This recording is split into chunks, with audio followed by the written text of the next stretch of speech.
Daniel Harvey leads the Cell Central team, who services the Seminole and Southern Volusia County, Florida metro area.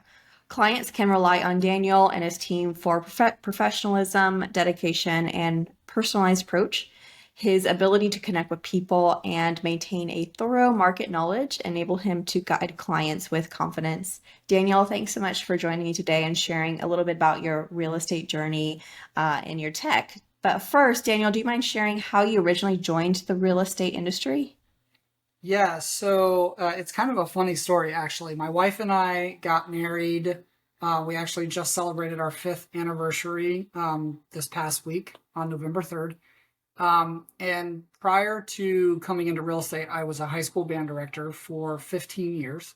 I was very blessed, very fortunate to have some highly successful, highly competitive programs.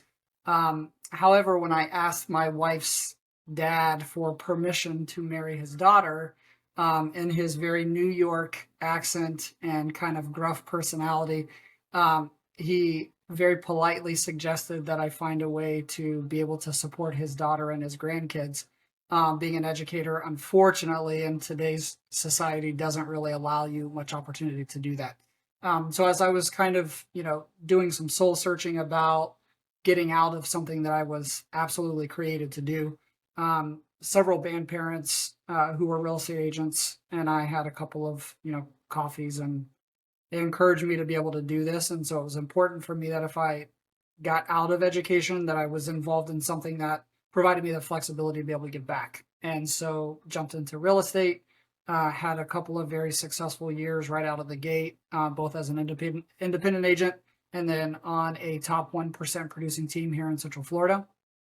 And decided that I wanted to kind of carve my own path, serve my clients the way that I decided that I wanted to serve them, and not the way that was being dictated to me. And ended up joining forces with Coldwell Banker, and about 6 months ago created my own real estate team, and that's where we're at. That's great. How did you decide? Because I know that can be a very nerve-wracking decision. How did you decide to build your own team? Um, Leadership and education are kind of who I am at the core of my being. So when I was with Keller Williams, I did a lot of teaching in the market center. And when I came over to Coldwell Banker, my broker asked for me to teach some classes as well. So I started to do that. And actually, she had recommended that I consider starting my own team, which honestly had not been on my radar even remotely. Um, but my business partner, who was with me at Keller Williams, decided to come and join me at Coldwell Banker. And we chatted back and forth a couple of times and just decided, you know what, let's give it the old college try and see what happens. So here we are. That's great. So from then to now, what does the current structure of your team look like? We have a transaction coordinator, business manager, myself, and my business partner, who are essentially co-leads, if you will. I think they've kind of allowed me to take the reins for the most part. And then we have two other new agents that have recently joined the team. And so there are four licensed real estate agents. They're all full-time agents, our transaction coordinator. And then we're going to be looking here in the very near future to bring on an ISA potentially, to kind of help us with more of the cold calling aspect of our business. We do that, a little bit ourselves, because that old school approach still works, but we don't really like to do it, right? So bringing in somebody who that's really their strength and forte is something that we're leaning toward at this time. Yeah. Well, congratulations on your growth. So the four agents that are on your team, you, your business partner, and then the two others, does everyone work both sides, or does everyone have their specialty of listing agent and buyer agent? Yeah, that's something that, honestly, as we're kind of building out our processes and stuff, we are navigating as a team. When I was on the real estate team, that I was previously on, it was quite honestly a dictatorship, and it was kind of, you do what they told you to do, how they told you to do it, and it was split up. It was a listing side specialist and a buyer side specialist. For me, I was the lead listing specialist on that team. So, I gained a ton of experience on that. And I can really see the value of having those specializations.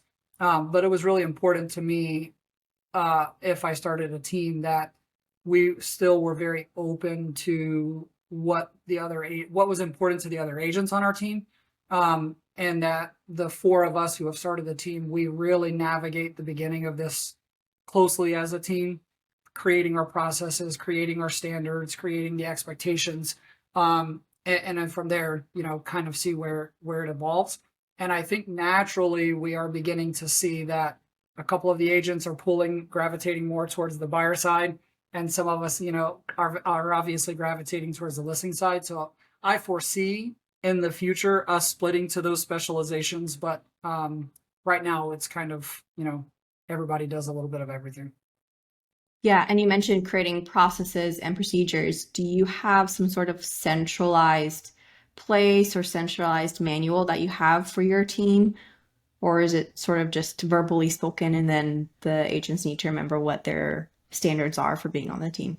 Yeah, so when we bring an agent into the team, we have essentially an agreement, between the agent and the team, and in that agreement, we have listed out what all of the expectations are for our team, and then we do have a centralized file system where we have, essentially step-by-step processes for the listing side, like, hey, I've got a brand new lead, what do I do next? And then we have a step-by-step buyer side. Hey, I've got a brand new buyer lead. What do I do next? All the way down to the very granular details of how do I label them in the follow-up boss system? How do I put them into stars? How do I start sending them push listings? How do I set them up? So yeah, very granular on both sides, very detailed. Have you ever had to have tough conversations with agents who are not following your procedures? Um, we had a couple of growing pains with one of our newer agents. And I think she appreciated the honesty of us being able to have those conversations with her. Um, and I think it's just, when you join a team after you've been an agent for a little bit, even if you've been an agent on your own for 3 months, and all of a sudden you jump in and there's the accountability of being on a team, I think can be a little bit of a learning curve for a lot of agents. I think, um, when agents first come into the business, they come in because they want two things. They want freedom of time and freedom of money, right? And then when you join a team, there isn't really the freedom of time aspect. And so, the willingness for us to have those tougher discussions, I think actually made for a much more positive experience overall. Yeah, yeah, that's great. Would you be open to sharing where the majority of, maybe not even the majority, but a breakup of where your business comes from for your team? Yeah, so we are really big on, um, accountability to, if you want opportunities from the team, you've got to be producing your own opportunities. So the agents on our team are required to hold a minimum number of open houses per month. With our branch at Coldwell Banker, we also are allowed to have floor duty, which I'm finding is becoming a unique and rare thing in today's real estate scene and in Central Florida anyway. So they're also required to take a number of shifts, of floor duty as well. And so right now, I would say that as we're building our team and building our, the strength of our newer agents, we're probably sitting at about 25% sphere of influence or personal generated business, and about 75% from a couple of different, paid sources, Lopo, um, HouseJet, and a couple of other different places out there. But as the newer agents are getting stronger in their skill set, I'm seeing it start to kind of gravitate a little bit more to balanced, which I think is what we all are ultimately hoping for. So you mentioned open house and sphere, and what were the other sources? So cold calling, door knocking, it's really important for us as a community, as a real estate team, that we're giving back to the community. So we do a lot of community involvement things. We work with our entire team is really big on animal rescue. And it just so happens that we're all dog people. We never really planned it that way. So we do a lot of involvement with dog rescue. So we're actually seeing some business come as a result of that. As a matter of fact, I just picked up a new listing yesterday, because I've been housing a dog that we pulled from a kill shelter here in Orlando, that needed an amputation. And so she's been living with my wife and I for the last 2 weeks. Well, when her permanent foster came to pick her up, just getting to know each other then, and picked up a listing opportunity right there from that. So yeah, so a lot of community involvement, door knocking, some of the old school stuff that a lot of realtors don't really care to do anymore, open houses, and then on the other side, some of the paid lead sources. That's great. It's really unique about your community involvement. You hear that all the time, agents recommending having community involvement, but you don't really know what that means. So thanks for digging deeper into that. And what sorts of technology are you using to support your business? What CRM are you using? What website are you using? Are you using like a transaction management software? Any other Mhm. technology I'm missing? Yeah, right now, really and truly, Follow Up Boss is our hub for just about everything. We have the pro package with them, so we're using their phone system. We are right now really heavily relying on their deals section to be able to kind of manage transactions. One of the things that your team set up for us is the way that the system interacts when we move a client from one stage in the deals, throughout that whole journey. So we're really trying to capitalize on that, maximize on those features that you guys have got up and running for us. And then Y Local for our website hosting and pay-per-click lead generation, direct connect lead generation, Facebook marketing, stuff like that. Um, and then, prior to us starting the team, I had some involvement with HouseJet. So I haven't really done away with that because they are providing us a significant number of opportunities every month. But with it, they also have their own website, which is kind of branded to me specifically. And I, as those opportunities come in, I just kind of give them, an around robin type scenario. And then I recently have become a Dave Ramsey trusted professional. And I know that name can either be really, really well respected, or it can be one of those, kind of, oh, he's just a financial guru. But in the short time that I've been a part of them, they've actually produced several high level opportunities. One that's turning into a listing in the next, they're going to list in July. I'm sorry, in January. But that's only been a month and a half, and they've produced several, really, really great opportunities for the team. So yeah, that's kind of, I think, pretty much everything that we have going on. Yeah, and then we use Google Drive, Gmail as kind of our main platform, and for emails and file management and all that kind of stuff. That's great. What has your experience been like with Ylopo so far? How long have you been using them? We have been with them. I can actually pull that up and kind of share with you our stats. Um, we've been with them for about 5 months, and we've closed a couple of deals from the opportunities that they've provided to us. Um, we have recently switched over to um, the direct connect version of their marketing and lead gen for us. So it's slowed down the number of opportunities that have been provided to us. But the opportunities that are being provided are actually, warmer, much further down the pipeline. And we've been very happy with what they have provided for us. So in the last 30 days, we've received 67 high priority leads, and total leads 778 leads that have interacted with our branding or interacted with our marketing messages and things like that. And of those, 10 of them have actually turned into opportunities that are actually interacting with us and being converted into real opportunities. That's So great. That's a lot of interactions. You definitely sound like you do need that ISA or some more team members to manage that many leads. yeah, yeah, absolutely. And then how did you decide to use Follow Boss as your CRM? When I started on the team that I was on, we were using Follow Up Boss. And to me, I think it's just extremely intuitive and user friendly. And we had actually, while on that team, switched from Follow Up Boss to Real Geeks. And it was the learning curve was very steep. It was not very fun. It was not very user friendly. And when I came as a single agent with Coldwell Banker, they provide Moxie, and so I started to try to use that, and it was very pretty, but not very easily engaged. Very intuitive. So I just said, you know what, I'm going back to Follow Up Boss. So I went back to Follow Up Boss as a single agent, and then when my partner came on, got her into Follow Up Boss, she fell in love with it, and we just decided to go from there. That's great. So then fast forward, how did we, meaning Key Technology, how did we get connected originally, if you can remember?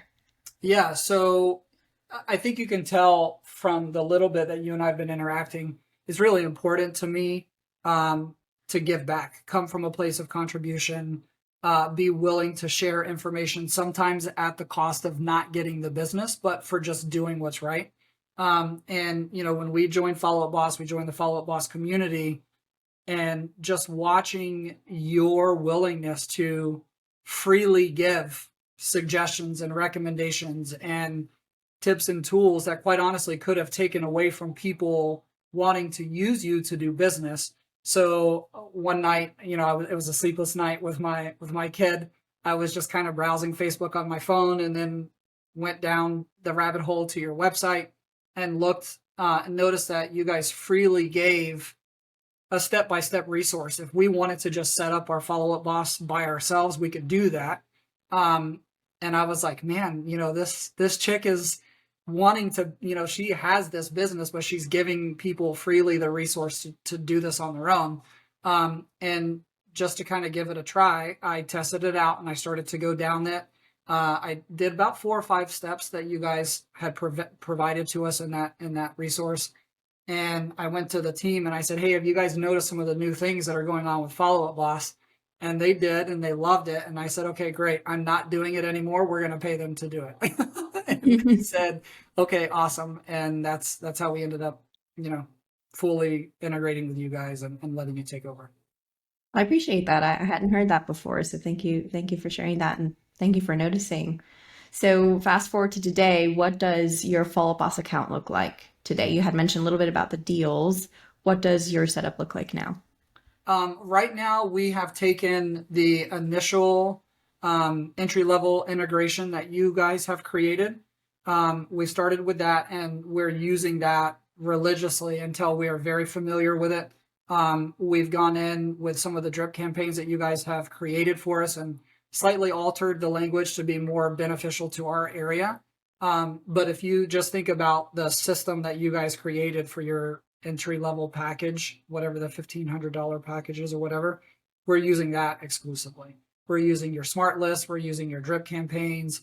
And once we become really familiar with that and we start producing a little bit more revenue, then we're going to come back to you guys and look at a texting platform and bring in like Texting Betty or something to that effect, and go from there. But yeah, whatever, if you just envision your kind of entry level thing, that it's that to the T, and we're not navigating away from that anytime soon.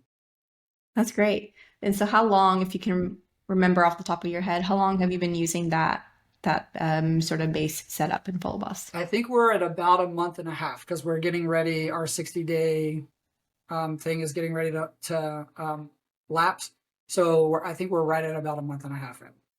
So a month and a half in, what results have you seen thus far with the change in the setup of Follow Boss? We've actually seen more re-engagement come through, and as a result of that, actually some opportunities that I had received when I was an independent agent that got me nowhere, never made a contact with them or anything, as I pushed them over to the newer agents, and they have followed through with the smart plan or the smart list phone calls, and putting them on the drip campaigns and stuff.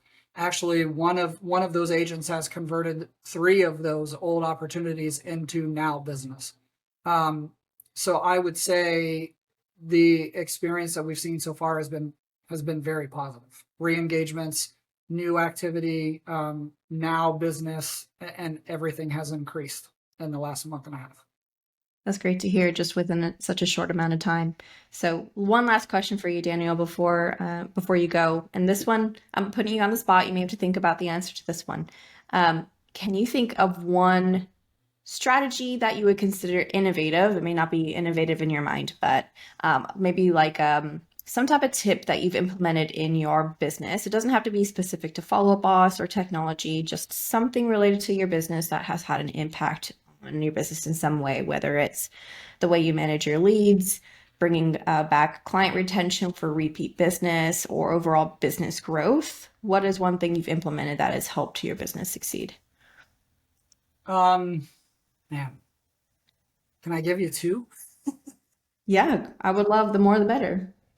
We have implemented, as a result of the coaching and training that I went through with Dave Ramsey when I became a Ramsey Trusted Pro.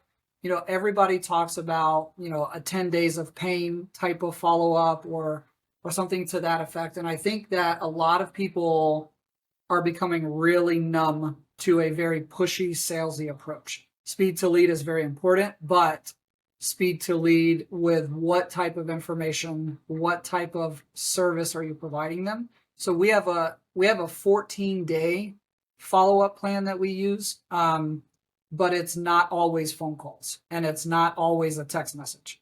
If it's a text message, it's a video message. That way they can see our face, they can see, the inflection, and they can hear the inflection in our voice, they can see our facial expressions and things like that.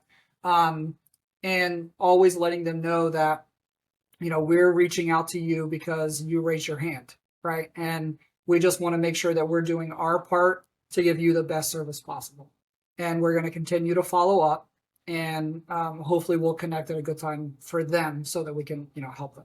And then the other thing is that I found that's very important is supporting local business, right? And so one of the things that we do when we go on our initial strategy session with our buyers or our initial consultation is there's a local business that we have partnered with that produces raw honey.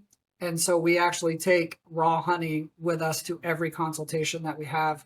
And we talk about, the importance of partnering with local business, supporting private owned businesses and things like that.